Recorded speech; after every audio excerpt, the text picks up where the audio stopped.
오늘 하나님 말씀은 재판관기 1장 1절부터 2절에 있는 말씀을 함께 보도록 하겠습니다. 다 찾으셨으면 제가 받들어 읽어드리겠습니다. 여호수아가 죽은 후 이스라엘 자손이 주께 물어 말씀드리기를 누가 먼저 우리를 위해 가나안인들을 향하여 올라가서 그들을 대적하여 싸우리까 하였더니 이에 주께서 말씀하시기를 유다가 올라갈지니라. 보라, 내가 그 땅을 그의 손에 넘겼느니라 하시더라.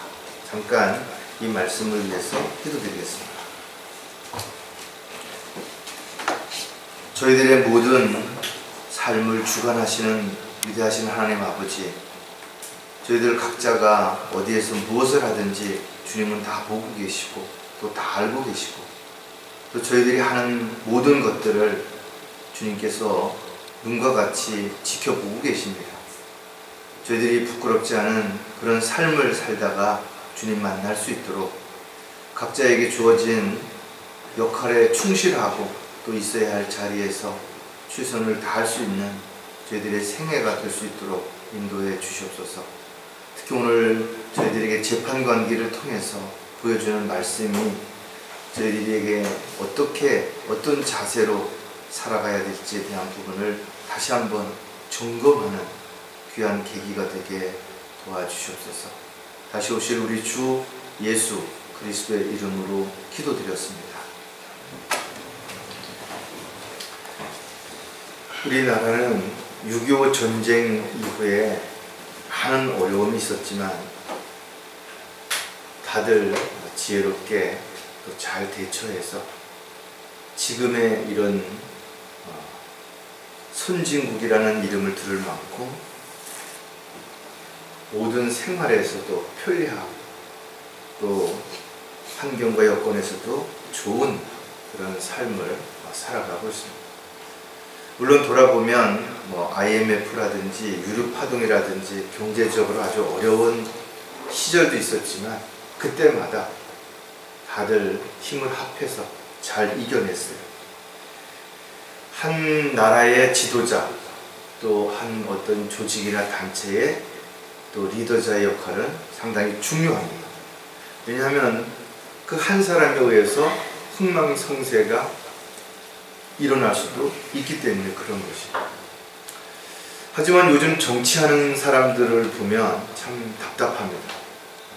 국민들은 안중에도 없고 자기들의 어떤 입장, 자기들의 유익만을 위해서 목소리를 높이는 아주 이기적이고 또 자기 중심적인 그런 어떤 모습을 너무나 적나라하게 보여주는 그런 것들이 정말 안타까운 것입니다.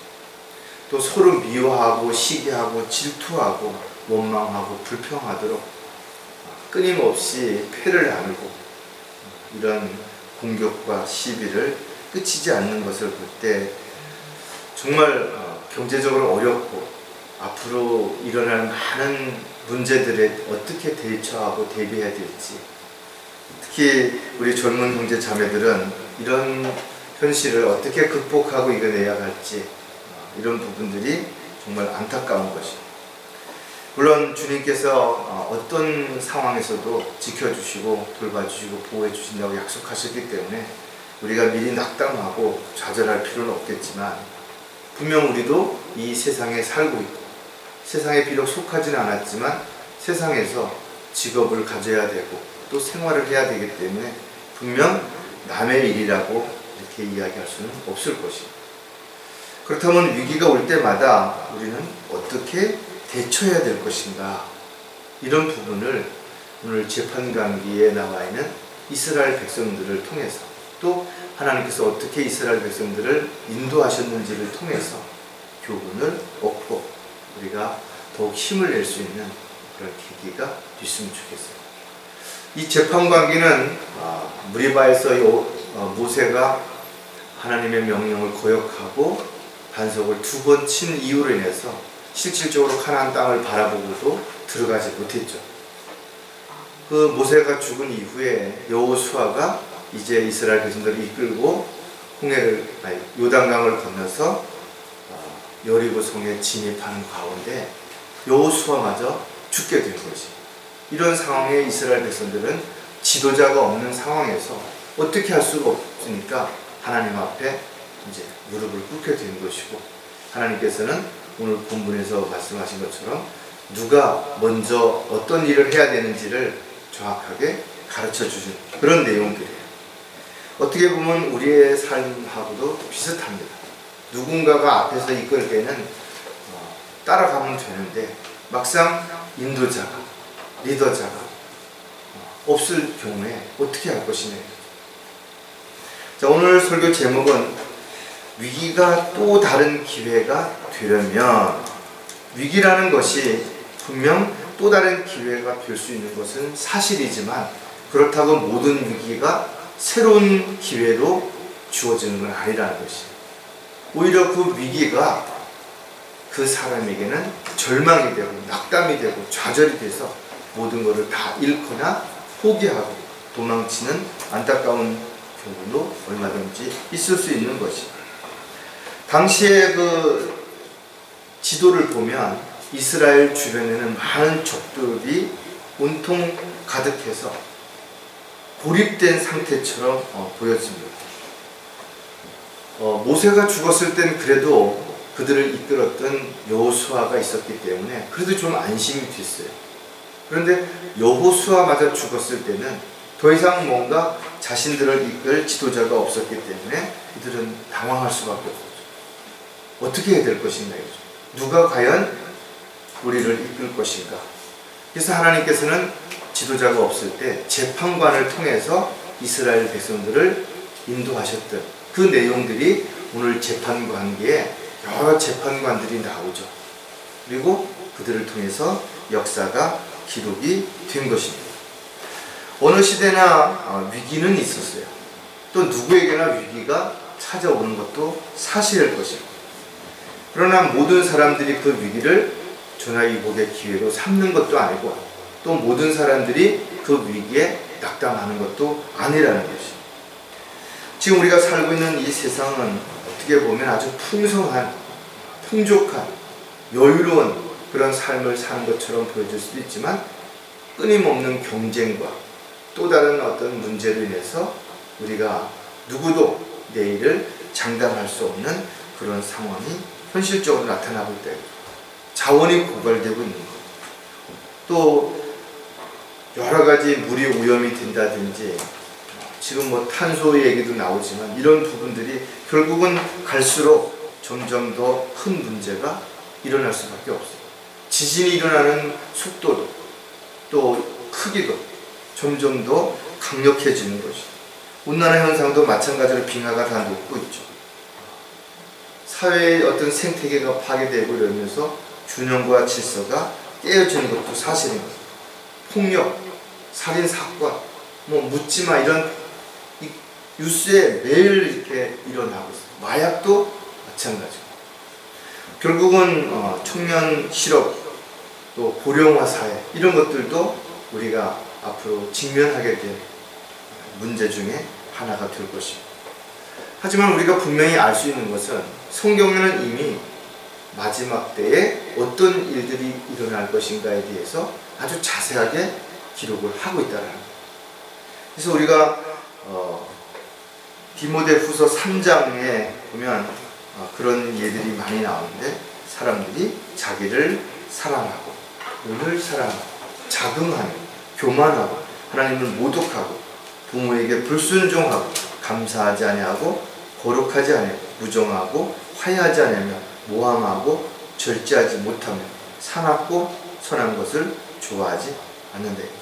배반하고 분열이 끊임없이 일어나고 자만하고 쾌락을 사랑하는 것이 하나님을 사랑하는 것보다 더 크다라는 것이죠. 어떻게 보면 오늘날 일어나고 있는 대부분의 이야기들이 이 내용과 거의 일치하고 있다는 거예요. 그래서 성경을 읽어본 사람이면 지금이 마지막 때라는 것에 대해서 부인할 수가 없어요. 또 성경에 기록되어 있는 주님께서 오실 때의 소돔과 고모라 또 노아의 날과 같은 시점을 우리는 지금 목도하고 있는 것도 사실이라는 거죠. 하지만 안타깝게도 아직까지 구원받지 못한 많은 사람들이 마귀에게 속아서 헛된 것을 바라고 헛된 일을 하면서 지옥을 향해 달려가고 있다. 더 안타까운 것은 그들이 마귀에게 속는 조차도 모른 채 그렇게 살고 있다는 것입니다. 그렇다면 저와 여러분, 구원받은 그리스도인들은 어떻게 살아야 될 것인가요? 과연 무엇을 하면서 살다가 주님을 맞이해야 될 것인가? 이런 부분들을 우리는 진지하게 생각을 해봐야 되는 것이죠. 이제 곧 주님을 만날 때가 가까이 오고 있는데, 주님을 만났을 때 과연 우리는 잘했다고 칭찬을 들을 것인가, 아니면 수치와 부끄러움을 당할 것인가? 이런 부분들을 우리가 진지하게 생각하지 않는다면, 아니라 그저 되는 대로 자기 하고 싶은 대로 이렇게 살다가 주님 앞에 설 수도 있다는 것들을 다시 한번 생각한다면, 지금 많은 사람들이 힘들고 어렵고 정말 살기가 너무나 힘들다라고 말할 때, 저와 여러분은 과연 이런 위기를 어떻게 기회로 삼을 것인가, 이런 부분들을 오늘 한 번쯤 생각을 해봤으면 좋겠습니다. 자, 위기가 또 다른 기회가 되려면 몇 가지를 우리가 생각해 볼 텐데, 가장 먼저 반드시 주님의 인도하심을 받아야 한다. 세상 사람들은 세상적인 지식, 경험, 능력, 또 빠른 어떤 정보, 이런 거를 통해서 현실을 직시하고 발빠르게 움직이면, 또 잘 대처하면 얼마든지 살아갈 수도 있겠죠. 그러나 그리스도인들에게 주어지는 위기는 세상에서 주어지는 위기하고 다르다라는 것. 또 우리는 그 위기를 세상적인 능력이나 경험이나 지식으로 해결할 수도 없기 때문에 반드시 우리의 인도자이신 주님으로부터 인도하심을 받아야 돼요. 우리가 주님을 따라서 우리가 이 어렵고 힘든 상황을 지혜롭게 잘 헤쳐나갈 수 있어야 됩니다. 이스라엘 백성들은 이집트에서 나와서 40년 동안 광야 생활하는 동안 모세가 그들을 이끌었던 것이죠. 끊임없이 그들은 불평하고 이집트로 돌아가자고 이야기했고 했지만, 결과적으로 그들을 이끈 모세는 가나안 땅을 바라보면서 안타깝게도 노바산에서 죽음을 맞이했고, 그 이후에 여호수아가 그들을 이끌었는데 그마저도 여리고 성 앞에서 들어가 보지도 못하고 죽었다라는 거예요. 어떻게 보면 끊임없이 그들은 전쟁을 해야 하는 위치에 있는 거예요. 가나안 땅이 주어졌지만 그들은 가나안 땅에 들어가서 전쟁을 통해서 그들을 몰아내고 그 땅을 차지해야 되는데, 누가 어떻게 이 전쟁에서 승리할 수 있는 것인가요? 그때 그들은 하나님 앞에 간절하게 구했고, 하나님께서는 그들에게 구체적 유다 지파가 먼저 올라가야 된다라고 가르쳐 주시는 것입니다. 하나님께서는 어떤 상황, 어떤 처지에 있다 할지라도 분명 그들에게 필요한 만큼, 또 필요한 상황에서 인도하시고 돌봐주시고 지켜주시고 보호해 주시는 것입니다. 따라서 하나님의 일은 인간의 능력이나 노력을 통해서 할 수 없기 때문에 저와 여러분 역시 하나님의 도구로, 일꾼으로, 종으로 살아가는 한 매일 주님 앞에 구해야 되는 것이고, 주님의 인도하신 가운데서 가든지 서든지 기다리든지 이 일들이 지속적으로 이루어져야 될 것입니다. 그래서 여러분들은 기도하실 때 많은 것들을 구하지만 가장 먼저 내가 무엇을 하기를 원하시는지, 또 언제 그 일들을 하기를 원하는지, 어떻게 하기를 원하는지, 이런 부분들을 구체적으로 주님께 먼저 물어야 되는 것이고, 주님께서 여러분들에게 무엇을 언제 어떻게 하라고 명령하신다면 그 명령에 순종해서 자기 어떤 생각이나 입장, 이런 것들을 앞세우지 말고 오직 주님의 뜻과 계획 가운데서 그렇게 살아갈 때 우리는 우리에게 주어진 어떠한 위기라도 그것을 반드시 기회로 삼아서 더 나은 의미 있는 가치 있는 삶을 살아갈 수 있게 될 것입니다. 자, 반드시 주님의 인도하심을 따라야 하는 이유를 우리가 몇 가지를 간단하게 생각을 해보면, 모든 것들은 정해진 때가 있기 때문이다. 전도서 3장을 보면 모든 것들은 때가 있는 것이다.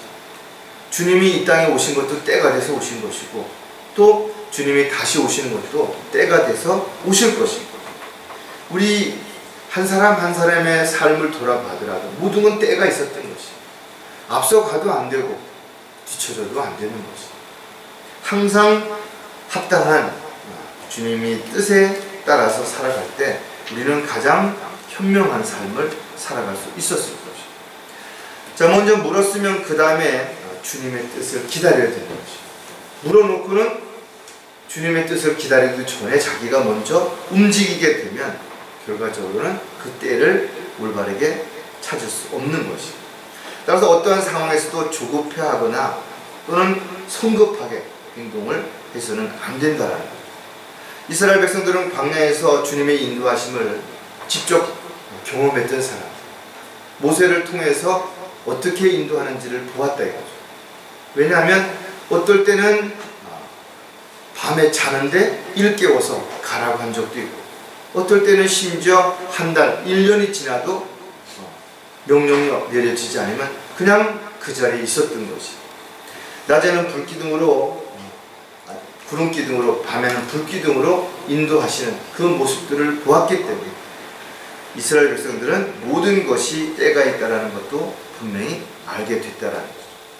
그래서 자기 마음대로, 자기 하고 싶은 대로 움직이는 것은 합당하지 않은 것을 우리는 반드시 기다려야 돼요. 또 지루하다고 해서 조급해하거나 그래서는 안 될 것입니다.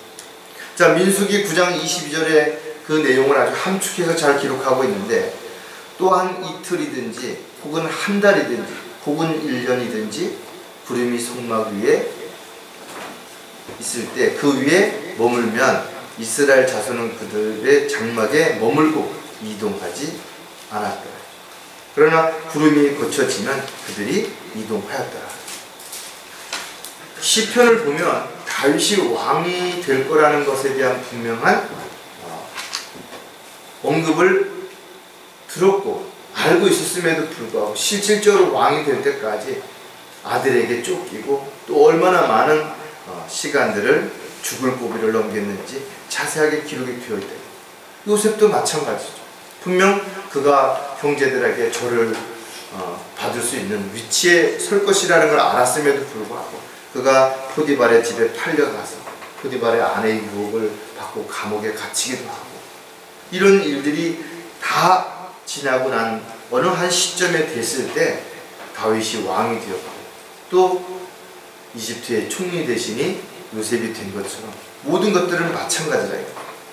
저와 여러분도 지금까지 주님께서 인도해 주신 내용들을 자세히 생각해 보면 그때 그래서 나에게 아무런 지시가 없으셨구나, 또 그때 왜 막으셨구나, 왜 그때 그 일을 힘든데도 추구하셨구나, 이해가 된다 이거죠. 시편 37편 7편에 보면 주 안에서 쉬고 인내하며 그를 기다리라. 자기 길에서 번영하는 사람, 곧 악한 계책을 성사시키는 사람으로 인하여 초조해 하지 마라 그랬어요. 주변에 많은 사람들이 또 동료들이 또 친구들이 앞서간다고 해서 두려워하거나 초조할 필요가 없다라는 거예요. 모든 것은 때가 있는 것이에요. 여러분들이 각자 주어진 때에 최선을 다하고 있다면 하나님께서는 반드시 옳은 길로 또 합당한 길로 인도해 주시고 돌봐주실 것이 분명합니다. 자, 반드시 주님의 인도하심을 따라야 되는 또 다른 이유가 뭔가 하면 항상 먼저 물어보아야 하기 때문에, 인도함을 받는다고 말하면서 자기가 물어보지도 않고 앞서가고 아마 이렇게 생각하셨을 거야. 이런 걸 원하실 거야. 이런 거는 합당하지 않다라는 거예요. 따라서 그리스도인들은 자신이 어떤 길로 가야 할지 또 언제 가야 될지 주님께 반드시 물어보아야 되는 거죠. 왜냐하면 사람이 길을 걸을지라도 그 걸음을 인도하시는 것은 하나님이시기 때문에 사람이 무언가를 계획할지라도 그것을 하나님께서 허락하지 아니하시면 아무런 의미가 없고 다 이룬 것처럼 성공한 것처럼 보인다 할지라도 한순간에 물거품이 될 수도 있다는 거예요. 그래서 크고 작은 모든 일들을 여러분들은 반드시 주님께 먼저 물어봐요. 그래서 어떤 일을 시작하기 전에 또 시작하고 나서 또 일이 끝난 다음에도 끊임없이 주님 앞에 기도하는 것을 절대로 멈추어서는 안 되는 것입니다. 뿐만 아니라 여러 사람이 있을 때는 누가 해야 될지, 어떻게 해야 될지도 분명히 구해야 돼요. 인간적인 방법으로 네가 해라, 아니면 내가 하겠다, 이렇게 마음대로 결정하는 것도 하나님 앞에 합당하지 않은 것입니다. 이스라엘 백성들은 지도자가 없음으로 인해서 이제는 더 이상 어떻게 할 수가 없는 거예요. 그래서 그들은 하나님께 물었더니 하나님께서 그들 가운데 재판관을 세워서 그들을 하나님 이스라엘 백성들을 인도했던 내용들을 잘 기록합니다. 그래서 오늘 본문에 봤던 것처럼 재판관기 1장 1절에 다시 보면 여호수아가 죽은 후 이스라엘 자손이 주께 말씀드리기를 누가 먼저 우리를 위하여 카나안인들을 향하여 올라가서 그들을 대적하여 싸우리까 할더라. 정확하게 물은 거예요. 어떻게 해야 될지를 모르는 상황에서 하나님 앞에 구했던 것입니다. 가장 중요한 것은 이스라엘 지파들이 스스로 어떤 지파를 결정하지 않았다라는 거죠. 어떤 지파가 뭐 힘이 세고 어떤 지파가 지혜롭고 그것을 결정하지 않았다라는 거죠. 저와 여러분도 마찬가지로 가정에 어떤 문제가 생기고 교회에 어떤 문제가 생기면 인간적인 방법으로 이걸 해결하려고 했을 때 반드시 마귀는 거기 개입해서 분열을 일으키고 여러 가지 어려움을 줄 수밖에 없는 거죠. 따라서 저와 여러분이 먼저 기도하고 가정에서도 가족들이 먼저 기도한 후에 주님이 주시는 지혜와 능력 가운데서 계획을 세우시고 실행할 때 가장 효과적이고 또 주님 뜻에 합당한 그런 결과를 가져올 수 있다는 거죠. 따라서 주님의 인도하심을 받기 원한다면 모든 일에 앞서서 반드시 주님께 물어야 되는 거죠. 또 물었으면 거기에 합당하게 자기 뜻을 앞세우지 말고 순종하는 자세가 반드시 필요한 거죠. 자, 반드시 주님의 인도하심을 따라야 하는 또 다른 이유가 뭔가 하면 뜻이 무엇인지를 알아야 하기 때문이다.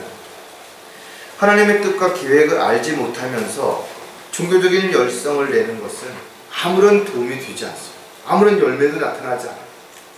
그럴듯한 열매처럼 보여지는 육신의 열매를 할지라도 전혀 성령의 열매가 될 수는 없는 것이기 때문에 그렇습니다. 따라서 그리스도인들은 먼저 주님께 구해야 하고 항상 주님의 음성에 귀를 기울여야 됩니다. 언제 응답해 주실지 모르기 때문에 그렇습니다.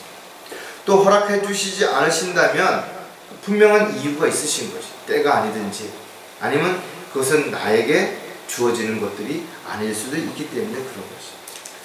따라서 저와 여러분이 주님의 인도하심을 받기 위해서 무엇보다도 주님께 무엇을 어떻게 하기를 원하시는지 그 뜻을 정확하게 알고 그 뜻에 합당한 헌신이 반드시 따라야 되는 것입니다. 자, 재판관기 1장 2절에 정확한 대답을 우리가 주님께서 주시는 것을 볼 수가 있죠. 이에 주께서 말씀하시기를 유다가 올라갈지니라 보라 내가 그 땅을 그의 손에 넘겼느니라 하시다. 전쟁의 주관자는 하나님이신 것입니다.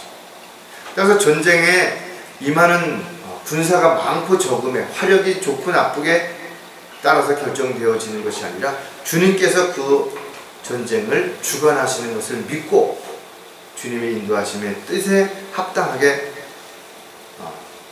살아가는 것인가가 더 훨씬 중요하다는 거죠.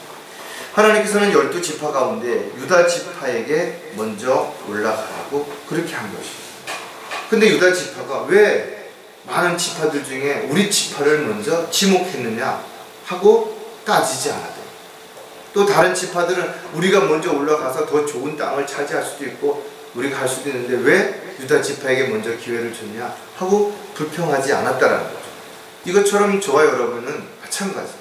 하나님께서 어떤 지체에게 어떤 일을 맡기셨든 또 어떤 요건을 허락하셨든 그것을 가지고 불평하거나 시기하거나 그래서는 안 된다는 거죠. 각자 하나님께서 주시는 은사가 다르고 또 능력이 다르고 할 수 있는 환경과 여건이 다르다면 하나님의 뜻에 따라서 하나님께서 원하실 때 순종하는 저와 여러분이 되어야 일꾼으로서 도구로서 종으로서 합당한 열매를 맺을 수 있는 삶이 되는 거죠. 어떻게 보면 인간적으로 볼 때 상황이나 환경이나 여건이 내가 더 나을 수도 있어 보일 수 있어요. 내가 더 잘하는 것처럼 보여질 수도 있어요. 그러나 하나님의 판단은 절대 오판하는 건 없다라는 거죠. 왜? 하나님은 모든 것들을 다 미리 아시고 볼 수 있는 능력이 있으시기 때문에 그런 것이. 따라서 인간적인 방법을 가지고 어떤 것들을 판단하고 평가할 때 여러 가지 문제가 생기는 것이죠. 그래서 저와 여러분이 정신을 차리고 깨어 있어야 될 뿐만 아니라 영적인 분별력을 가지고 정확하게 모든 것들을 분별할 수 있어야 하나님의 뜻이 무엇인지를 알 수 있고, 또 뜻을 정확히 알아야 그 뜻에 순종하고 주님의 도구로 쓰임받을 수 있게 될 것이죠. 자, 위기가 또 다른 기회가 되려면 두 번째, 반드시 새로운 각오와 도전이 필요하다는 거죠. 기도를 통해서 주님께 물어보고 정해진 뜻을 알았어요. 그렇다면 하나님의 뜻이 무엇인지를 알았다고 할지라도 그것을 실행에 옮기지 않는다면 달라질 것은 아무것도 없다라는 거죠.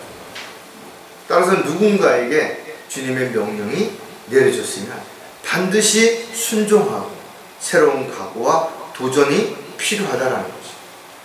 누구나 힘들고 어려워지면 멈추고 싶은 거예요.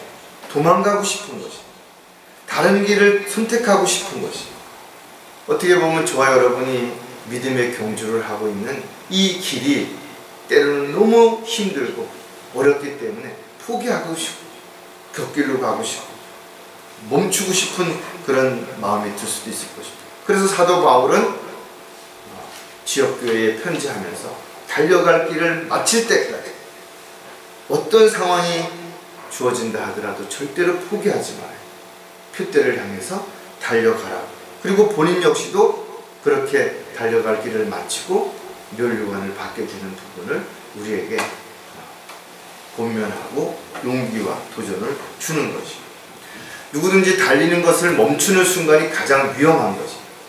또 그럴 때가 빈틈이 가장 많은 것입니다. 따라서 우리가 한번 멈추게 되면 다시 시작하는 것은 훨씬 힘든 것입니다. 왜냐하면 마귀의 유혹과 세상의 유혹, 이런 것들이 우리로 하여금 자꾸만 그 자리에 주저앉게 만들기 때문에 그런 것입니다. 이스라엘 백성들이 가나안 땅을 지파별로 분배를 받았지만 그 땅을 차지하기 위해서는 반드시 그곳에 들어가서 가나안 족속들을 몰아내고 승리해야만 그 땅을 차지할 수 있었던 것입니다.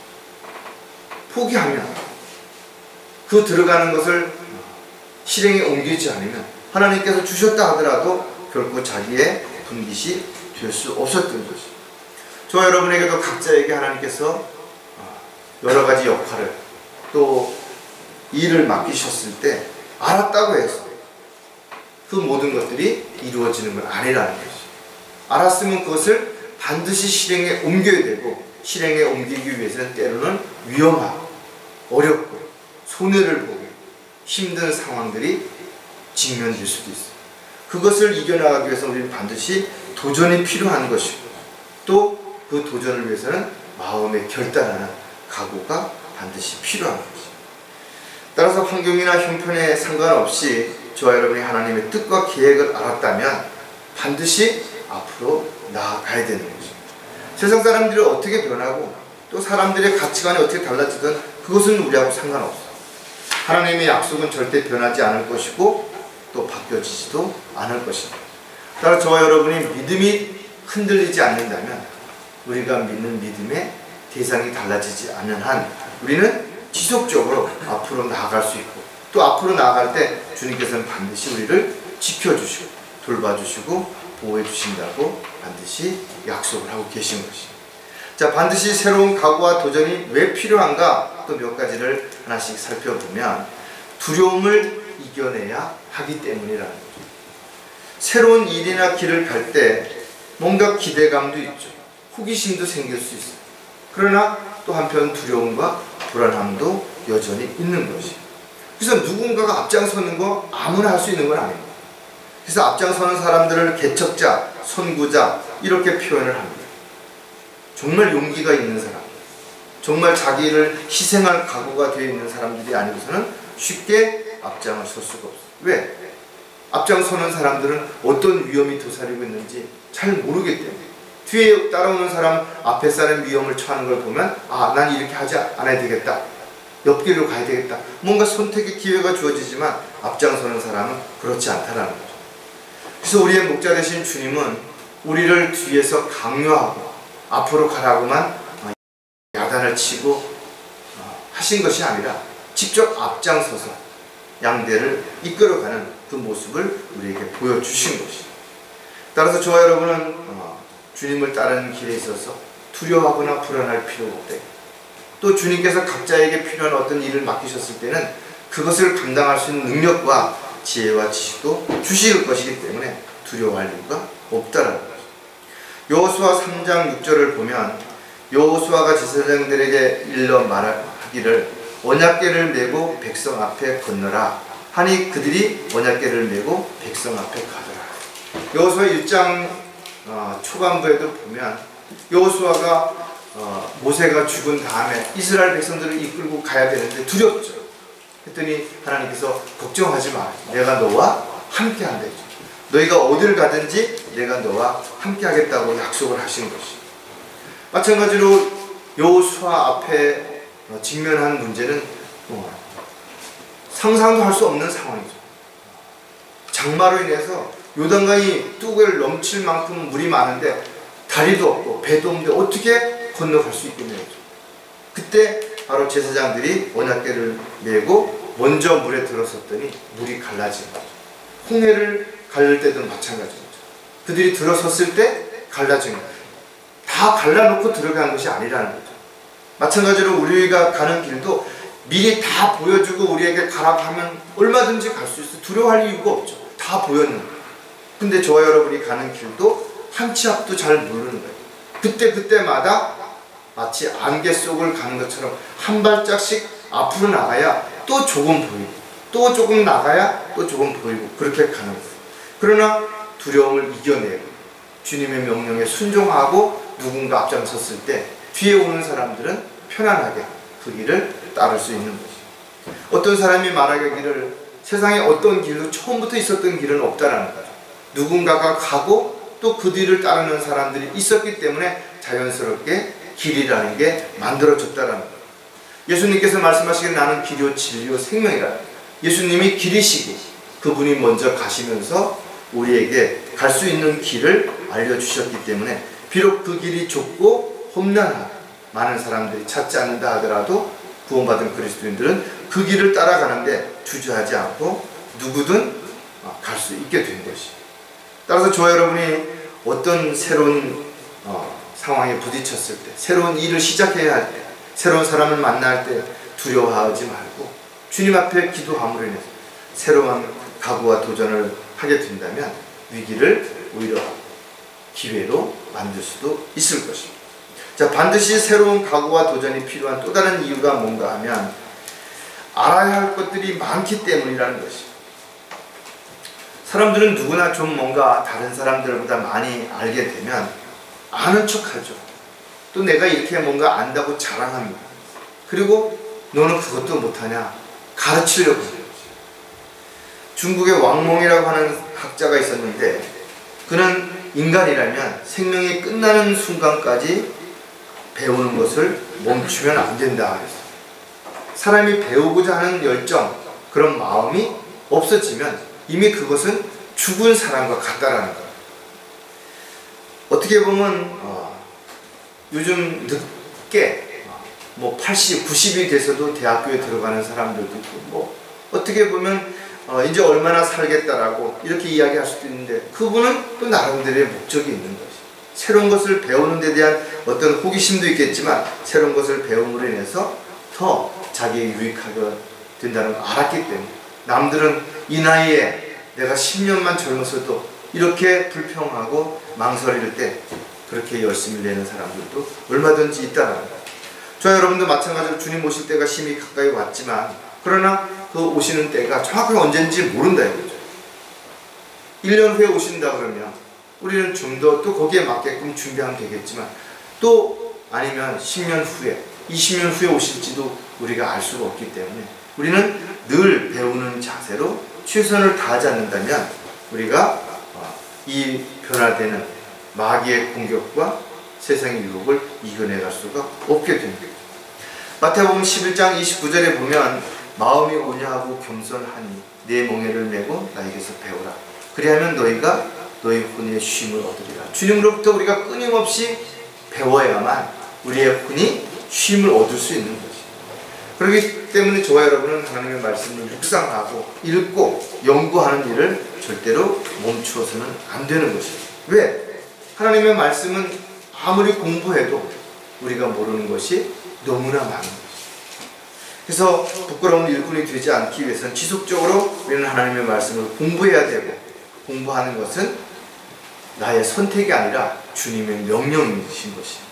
내가 진리의 말씀을 올바로 나누어 자신이 하나님 앞에 부끄럽지 않은 일꾼으로 인정받도록 공부하라. 이건 명령이죠.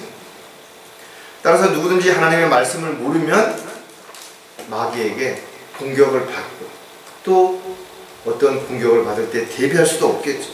또 하나님의 뜻과 계획을 모르면서 하나님을 위해서 어떻게 도구로 일꾼으로 헌신할 수 있겠냐는 거죠. 그래서 우리는 하나님의 말씀을 분명하게 알아야 되고, 또 알았으면 그것을 실행함으로 인해서 반드시 열매 맺는 삶이 지속되어야 될 것입니다. 자, 반드시 새로운 각오로 도전에 필요한 또 다른 이유는 장애물도 활용해야 하기 때문입니다. 때에 따라서는 우리가 장애가 되던 것들이 우리에게 도움이 될 수도 있어요. 거추장스럽던 것들이 또 어떤 상황이 바뀌어지면 그것이 유용하게 쓰일 수 있다는 것. 사실 누구에게나 위기는 닥치지만 모두 낙심하고 포기하는 건 아니죠. 어떤 사람들은 그 위기를 기회로 삼아서 더 좋은, 더 나은 삶을 얼마든지 살 수 있어요. 소위 말해서 걸림돌이 디딤돌이 될 수 있다. 때에 따라서는 어떤 사람이 지나가다가 작은 돌뿌리에 걸려서 넘어질 수도 있지만, 어떤 사람은 그 돌을 받고 더 멀리 뛰어서 오히려 안전해지게 될 수도 있다는 거예요. 사람들이 살면 질병이나 사고나 어떤 여러 가지 문제로 인해서 아주 어려움에 직면할 때 있죠. 그런 어려움을 극복하고 났을 때 대부분의 사람들은 정말 소중한 걸 발견했다. 또 나에게 주어진 삶을 정말 가치 있게 살아야 되겠다.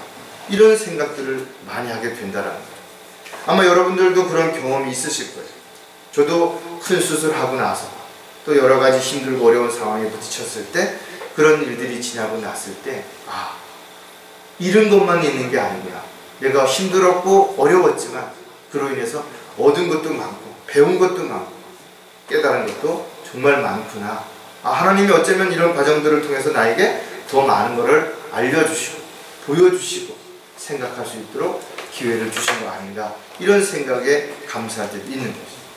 빌립보서 1장 14절에도 보면 그리하여 주 안에 있는 형제들 중에서 많은 사람이 나의 가침으로 인하여 확신이 커져서 두려움 없이 더욱 담대히 말씀을 전하였는데, 사도 바울이 복음을 전하다가 감옥에 갇히고 매를 맞는 그런 것들이 어떤 사람에게는 두려움이 대상이 돼서 도망을 가고 포기하게 만들게 됐겠지만, 오히려 신실한 믿음의 형제들에게는 그것이 그들에게 더욱더 확신이 됐다라는 거죠. 아, 주님을 위해서 이렇게 일하다 보니까 신실한 그리스도인들의 삶은 박해를 받을 수도 있고 핍박을 받을 수도 있고 어려움을 처할 수도 있구나 하는 것들이, 아, 이것이 정말 확실한 하나님의 약속을 받을 수 있는, 보상을 받을 수 있는 기회구나, 이렇게 돼서 열심을 낸 거죠. 초창기에 보면 많은 선교사들이 그 미개한 어떤 그런 나라에 들어가서 복음을 전하러 갔다가 죽은 경우가 많이 있어요.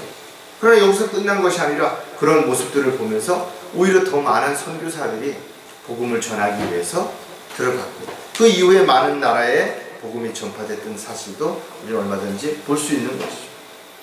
따라서 저와 여러분도 마찬가지로 때로는 힘들고 어려운 그런 과정들이 우리를 더 단단하게 하고 우리가 그리스도의 군사로서 더욱더 정신을 차리고 깨어있을 수 있도록 결과적으로 만들어주는 계기가 얼마든지 될 수 있다는 거죠. 따라서 위기가 꼭 나쁜 것만이 아니라 위기를 통해서 우리는 내가 몰랐던 것도 알게 되고 나의 잠재력도 발견하게 되고 또 내가 별거 아니구나 하는 부분에서 교만하거나 자만한 마음도 내려놓을 수 있는 좋은 계기가 될 수 있기 때문에 저와 여러분이 어떤 상황이 부딪힌다 하더라도 새로운 각오와 도전하고자 하는 마음이 있다면 능히 감당할 수 있을 뿐만 아니라 헤쳐나갈 수 있게 될 것입니다. 자, 위기가 또 다른 기회가 되려면 마지막으로 반드시 주 안에서 하나가 되어야 된다. 이스라엘 백성들은 주님께 구하였고 주님의 명령에 따라서 유다 지파가 앞장을 서게 된 것을 우리는 재판관계를 통해서 이제 잘 알 수 있어요. 그런데 재판관계 1장 3절에 보면 유다가 그의 형제 시므온에게 말하기를 나와 함께 내 땅으로 올라가서 우리가 카나안인들과 싸우자. 그리하면 나도 너와 함께 너의 땅으로 가리라 하니 시므온이 그와 함께 가더라 그랬어요. 왜 하나님께서 유다 지파에게 먼저 올라가서 전쟁에 임하라고 했는데 유다 지파는 시므온 지파에게 손을 내민 것인가 이거죠. 그 내용을 우리가 거기서 지금 알 수 있는 거죠. 유다 지파는 아주 강력한 지파입니다. 가장 많은 사람들이 있는 그런 지파예요. 그런데 그 반면에 시므온 지파는 인원도 적고 아주 나약한 지파입니다. 그러니까 시므온 지파는 하나님의 명령에 따라서 그 소수의 사람이 올라가서 분깃을 쟁취할 수 있는 힘이 없기 때문에 유다 지파가 너가 나와 함께 올라가서 하나님이 허락하신 그 유다의 지파에게 주신 그 분깃을 차지한 후에 우리가 너희 분깃에 함께 가서 그 땅을 차지해서 너희들이 취할 수 있도록 그렇게 하겠다는 거예요. 어떻게 보면 하나님께서 우리에게 각자에게 주신 재능과 은사가 다른데 나는 나의 몫이 어떤 거고 나의 입장이 어떤 거고 또 내 할 일은 이런 거다 이렇게 해서 자기 역할만 한 것이 아니라 힘 있는 사람이 능력 있는 사람이 물질이 많은 사람이 시간이 많은 사람이 건강한 사람이 그렇지 못한 지체들을 위해서 함께 일을 하고 또 그 분깃을 나눔으로 인해서 어렵고 힘든 지체도 같이 주님께 영광을 돌려드릴 수 있는 얼마든지 계기가 될 수 있기 때문에 그렇다라. 자기가 가진 것이 많다고 해서 자기만 잘 누리고 사는 것이 합당하지 않은 것이 또 자랑해야 되는 것이 아니라 우리는 비교의 대상이 아니라 서로 사랑하고 섬기고 배려해야 할 한 몸의 지체라는 사실을 반드시 기억한다면 저와 여러분은 주 안에서 한 몸인 것이 또 어떤 일을 위해서도 하나가 되어야 되는 것이 그래서 합력하여 손을 이루어 가야만 그것을 이루어 갈 수 있기 때문에 절대로 어떤 경우에도 너 나 따로 분열되거나 나누어져서는 안 되는 것이죠. 왜? 그 틈새가 마귀의 공격의 빌미가 되기 때문에 그런 것이죠. 자, 반드시 주 안에서 하나가 되어야 하는 여러 가지 이유가 있지만 또 몇 가지를 생각해 보면 다툼과 분열을 막아야 하기 때문이라 있습니다. 아무리 친하고 서로에 대한 배려하는 마음이 있다 할지라도 믿음이 다르면 함께 갈 수가 없죠. 한 가족인데 서로 다른 믿음을 가지고 있다면 같이 영적인 부분에서 부딪히기 때문에 생활하기가 어려워지는 것이죠. 육신적으로 아무리 돈독하고 사랑하고 배려한다 할지라도 영적인 문제가 생기면 이것은 감당할 수가 없는 것입니다. 따라서 그리스도인들은 주 안에서 같은 믿음을 가지고 같은 소망 가운데 살아갈 때 가장 복된 가정이 될 수 있고 또 강력한 힘을 가진 교회가 될 수 있는 거죠. 고린도전서 1장 10절에 보면 형제들아 이제 내가 우리 주 예수 그리스도의 이름으로 너희에게 권고하노니 너희 모두는 같은 것을 말하고 또 너희 가운데 분열이 없게 하여 같은 생각과 같은 판단으로 온전히 함께 연합하라. 교회 안의 지체들이 다 동일하지 않죠.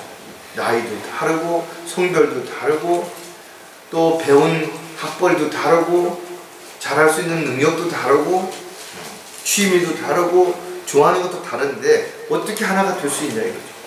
같은 믿음, 같은 소망이 있기 때문에 그것이 가능하다. 따라 저와 여러분이 이 자리에 함께 모이는 것도 같은 믿음과 같은 소망이 있기 때문에 그런 것이죠. 만약에 같은 믿음과 같은 소망이 아니면 여러분들이 더 편안한데 많은 사람들이 있는데 세상 사람들이 좋아하는데 그런 데 가서 대접받고 또 그런 데 가가지고 인정받으면서 종교 생활을 할 수도 있을 것이에요. 따라서 힘들고 어렵다 할지라도 우리가 이 믿음을 지키고 우리가 주님 오시기를 사모하며 기다리면서 함께 하는 것은 그 믿음이 같기 때문에, 소망이 같기 때문에 그렇다는 거죠. 주님 앞에 설 때까지 하지만 우리는 절대로 방심하면 안 돼요. 왜? 마지막 때는 많은 사람들이 믿음에서 떠난다. 믿음이 파손된다. 그래서 끝까지 그 믿음을 지키기 위해서는 우리가 하나가 되었어. 외부에서 어떠한 공격과 또 시기와 미움과 다툼과 이간질 이런 것들이 있다 하더라도 절대 다툼과 분열로 인해서 마귀가 공격할 틈을 주지 않도록, 그래야 우리가 하나가 돼서 끝까지 달려갈 길을 마칠 수 있게 될 것입니다.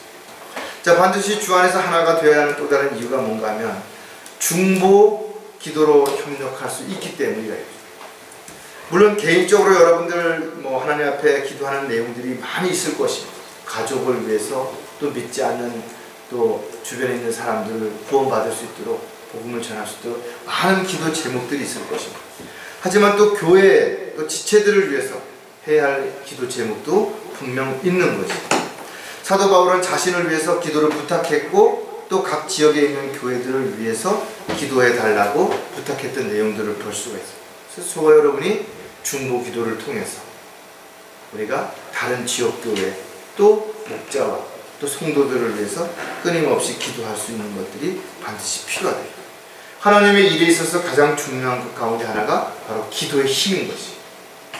따라서 어떻게 보면 위로와 격려와 용기를 주는 것도 바로 기도를 통해서 가능하기 때문에 저와 여러분은 누군가를 위해서 기도하고 있다면, 또 누군가가 나를 위해서 기도하고 있다는 것에 대해서 알고 있다면 감사해야죠. 기도의 빚을 졌다라면 반드시 갚을 수 있는 저와 여러분이 되어야 되는 거죠. 자, 고린도후서 1장 11절에도 보면 너희도 우리를 위하여 기도로 협력하라. 이는 많은 사랑으로 인해 우리에게 내린 은사에 대하여 우리를 대신하며 많은 사람이 감사하게 하려 함이라. 자신이 기도하지 않았는데도 지금까지 잘 지내왔다? 그렇다면 누군가가 여러분을 위해서 기도하는 사람이 있다는 것을 반드시 기억을 해야 되는 것입니다. 또 자신의 기도가 응답되고 문제가 해결되었다면 기도의 동역자가 있다는 것 또한 반드시 기억을 해야 될 것입니다. 따라서 사랑의 빛 외에는 어떠한 빛도 지지 말라고 했으니까 기도의 빛도 줘서는 안 되겠죠. 따라서 여러분들이 지체들을 위해서 중보기도 하는 것은 가장 큰 힘이 될 수 있고, 또 중보기도는 정직한 기도가 되기 때문에, 이기적인 기도가 되지 않기 때문에 응답이 훨씬 더 잘 이루어진다는 것도 우리가 반드시 알아야 될 것입니다. 따라서 주님께 묻고 알았으면 멈추지 말고 앞으로 나아가야 돼. 우리가 중보기도로 지체들을 위해서 함께 협력하여서 주님 오실 때까지 한 사람도 낙오되지 않고 앞으로 나아갈 수 있게 될 수 있도록 그렇게 해야 될 것입니다. 자, 반드시 주 안에서 하나가 되어야 하는 또 다른 이유가 뭔가 하면 강력한 능력이 필요하기 때문입니다. 어느 조직이나 또 모임이나 적당히 눈치만 보고 자기 유익만 챙기려고 하는 사람들이 있기 마련인 것이. 따라서 어떻게 보면 힘들게 일하는 사람 따로 있고, 놀고 먹으면서 자신의 유익만 챙기는 사람 따로 있죠. 그래서 불평불만이 있을 수 있어요. 그러나 서로를 이해하고 배려하는 가운데 함께 할 수 있도록, 그렇게 함께 일을 함으로 인해서 강력한 결과가 나타날 수 있도록 그렇게 우리는 한 번쯤 해야 될 것입니다. 군대에서 봉체조를 한다든지 아니면 어떤 연합훈련을 할 때 이런 이유가 바로 여기 있는 거예요. 하나가 되지 않으면 절대로 어려움을 극복해낼 수도 있고 적을 이길 수도 없기 때문에 그렇다는 거예요. 저와 여러분의 힘이 다르고 능력이 다르다면 그 힘을 합쳤을 때 훨씬 시너지 효과가 나타날 수 있고, 그로 인해서 모두에게 더 많은 유익이 돌아갈 수 있기 때문에 우리 교회가 강력해지려면 한 사람 한 사람 모두가 더 최선을 다하고 열심을 다해야 되겠지만 더 나아가선 서로 협력해서 손을 이루어갈 수 있는 저와 여러분이 되어야 될 것입니다. 전도서 4장 12절에 보면 만일 누군가가 그를 압도하면 두 사람이 그 자를 저항하리니 삼겹줄은 쉬 끊어지지 아니하는도다. 삼겹줄이 끊어지지 않는 이유는 비록 그 줄이 가늘지만 한 줄이 아니라 세 겹으로 똘똘 뭉쳐있을 때 쉽게 끊을 수 없다는 거예요. 작은 빗방울들이 모여서 도랑이 되고, 도랑물이 강이 되고, 강이 다시 바다로 흘러가서 엄청난 바다의 물을 이루는 것처럼 작은 것들이 모이면, 하나씩 모이다 보면 강력한 이런 어떤 결과를 가져올 수 있기 때문에 개인이나 또 가족이나 마찬가지로 우리가 힘을 합쳤을 때 더 많은 힘, 더 강력한 힘이 된다는 것도 우리는 반드시 기억하고, 주 안에서 서로가 힘을 합쳐서 마귀를 대적할 수 있고 또 세상의 유혹을 이겨낼 수 있는 그런 삶이 반드시 지속되어야 되는 것이죠. 아무리 많은 사람들이 모이고 또 아무리 특별한 사람들이 있다 할지라도 그들이 힘을 합할 수 없다면, 또 그 힘이 주님의 능력 가운데서 이루어지는 것이 아니라면 오합지졸에 불과한 것이죠. 한순간에 무너져는, 파산되는 결과를 가져올 수 있을 것이죠. 따라서 저와 여러분이 주 안에서 하나가 되어서 정말 강력한 교회, 또 강력한 가정이 되어서 주님 오실 때까지 모두 승리하게 되시기를 주님의 이름으로 부탁을 드리겠습니다. 기도하겠습니다. 하나님 아버지, 오늘도 말씀을 통해서 저희들이 비록 연약한 존재이지만 주님의 뜻과 계획 가운데서 주님 앞에 먼저 묻고 주님이 주시는 것들을 효율적으로 활용할 수 있도록 순종하고 앞으로 나아갈 수 있는 저희들의 생애가 되기를 간절히 구하고 합니다. 뿐만 아니라 저희들이 서로 힘을 합쳐서 어떠한 상황에서도 이겨나갈 수 있도록 주님 도와주시옵소서. 다시 오실 우리 주 예수 그리스도의 이름으로 기도드렸습니다.